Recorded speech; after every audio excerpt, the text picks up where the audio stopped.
Assalamualaikum warahmatullahi wabarakatuh.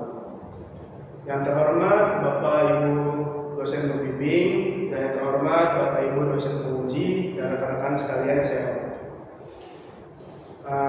Puji syukur kita tamatkan atas kehadiran Allah Subhanahu wa taala, atas rahmat dan hidayahnya kita berkumpul di seminar proposal tahun kita ini.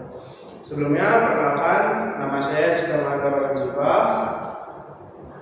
yang akan menjadi moderator untuk seminar proposal yang berjudul Analisis Keamanan Website berbasis Vibe Coding menggunakan metode pilot testing OA-ASP top 10. Terima kasih untuk rekan-rekan yang sudah hadir di seminar proposal yang akan dilaksanakan oleh rekan kita Dita Friansyah dengan NPM 2315012128. Berikut rangkaian acaranya. Yang selanjutnya satu itu pembukaan, yang kedua ada pemaparan proposal oleh mahasiswa, dan yang ketiga adalah penutup.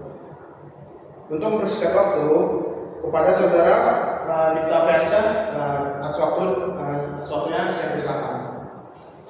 Baik, jadi untuk yang pertama mungkin terima kasih yang sudah mendapatkan hadir untuk proposal saya.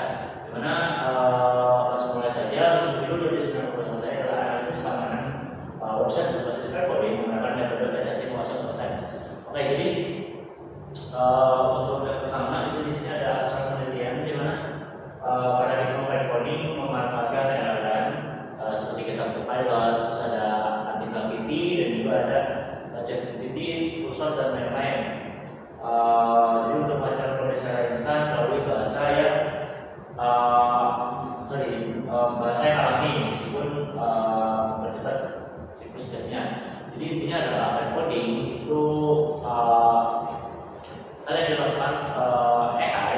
Jadi kita memerintahkan AI untuk coding title kita dari AI agent yang memang langsung mengetik di IDE kita, atau dari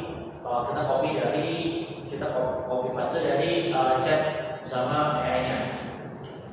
Oke, untuk latar belakangnya, jadi seperti yang saya bilang tadi itu AI yang saya mengubah pengembangan dari validator menjadi validator. Jadi yang dibilang itu maksudnya adalah yang menulis adalah tadinya kita sudah menulis, tapi sekarang AI yang menulis, tapi kita yang memvalidasi apakah ini sudah benar atau belum. Lalu untuk model AI, jadi berarti pada data yang mungkin mengandung pola probability usang dan tidak aman. Lalu ada automation bias, di mana kecenderungan mempercayai output AI tanpa review keamanan memadai. Ini sebenarnya banyak yang terjadi, di mana kita percaya saja sama kode yang dikirimkan oleh AI, tapi kita belum memvalidasi ulang apakah kode ini benar-benar bagus atau tidak.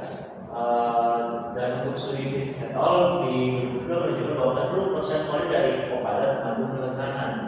Jadi di sini memang fokus kita adalah fokusnya jadi untuk keamanan website dari hasil coding itu sendiri. Oke, untuk identifikasi dan pemecahan masalah itu yang pertama adalah fungsional dan versus aman. Di mana AI fokus pada berfungsi penahanan menggunakan SQLite atau XS cross site static secara tidak sadar. Di mana AI itu cenderung membuat fungsinya, jadi fungsi bisa jalan sudah. Sedangkan untuk keamanannya, mereka AI itu masih mungkin belum berpikir secara lebih lanjut untuk keamanannya. Dimana tugas saya adalah kompetensi di mana mereka dimungkinkan teknis bangunan perkembangan keamanan. Jadi seorang awam yang tidak belajar coding atau IT bisa membuat web menggunakan AI, tapi itu perlu divalidasi oleh orang yang profesional untuk melihat apakah ini website memiliki kerentanan atau tidak. Dan untuk selanjutnya adalah secure design, di mana AI tidak memiliki konteks bisnis, kemudian itulah otorisasi, yaitu merupakan kontrol. Jadi walaupun AI sudah bagus sekali untuk membuat validasi, tapi kita juga butuh validasi dari orang yang berhubungan dengan bisnis tersebut, misalnya e-commerce dan lain-lain. Maka selanjutnya itu ada tujuan dan melakukan penelitian, dalam tidak menulisnya kuantifikasi kategori keterlibatan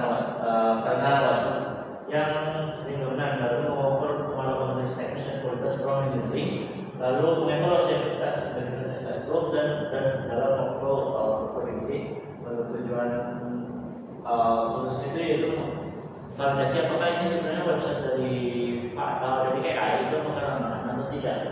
Dimana untuk manfaat praktisnya itu memberikan rekomendasi data seperti keyword prompt yang jadi baik memakai masuk ke dalam. Jadi untuk manfaatnya, jadi kita bisa berikan prompt untuk AI untuk lebih aware tentang kerentanan yang terjadi di website-nya. Next.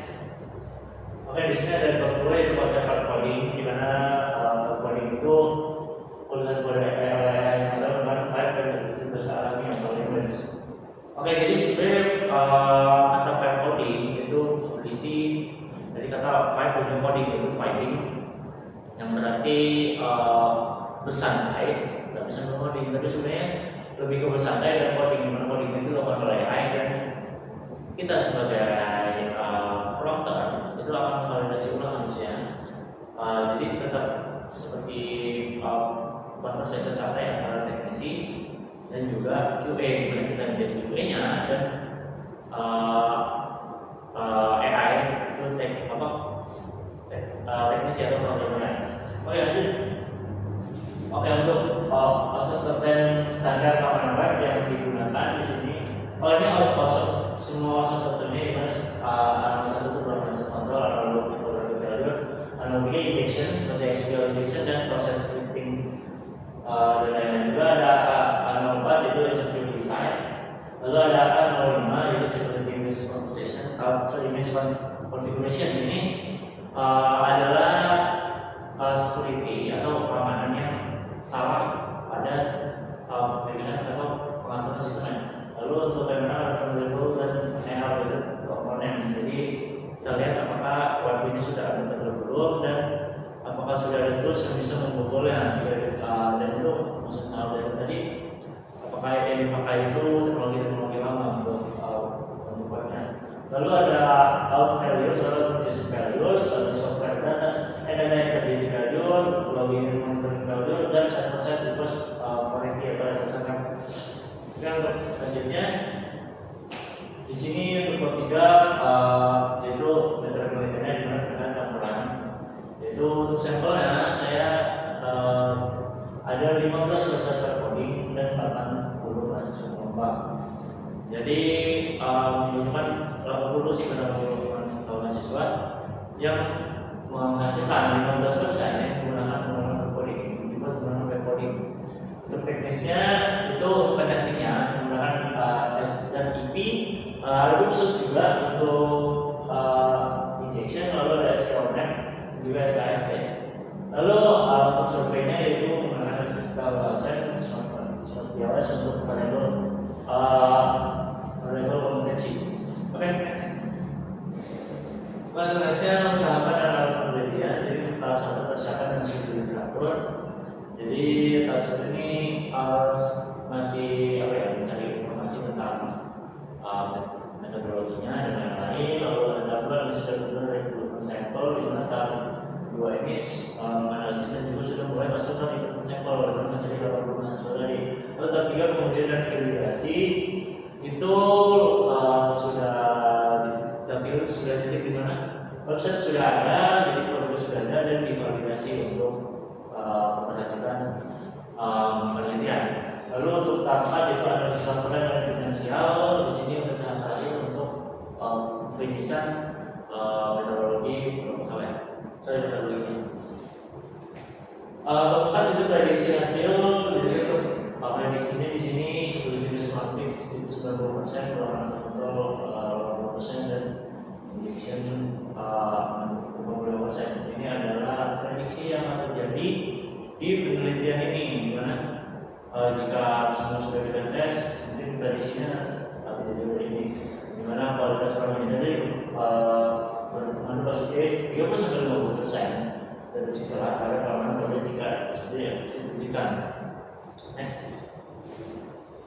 Oke, selanjutnya bagaimana kesimpulan secara strategis, di mana untuk bagian global ada sesuatu yang penting dan juga PCSKT, di mana kita maka setiap menggunakan bangun web jika menggunakan coding itu ada security warning untuk bagi startup menerapkan SDLC atau untuk coding. Jadi cita dulu SDLC-nya, mungkin bisa dilakukan type coding di saat pengembangan yang tapi dari awal sudah ada SDLC-nya.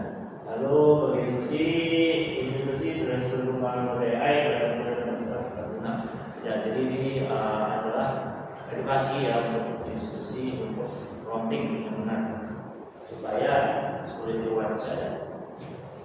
Oke, itu saja dari saya.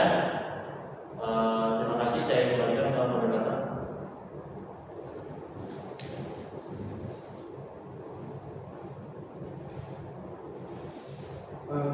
Baik, demikianlah acara dari seminar proposal saudara kita di Konferensa. Lebih kurangnya saya sebagai moderator, saya mohon maaf. Saya akhiri, wassalamualaikum warahmatullahi wabarakatuh.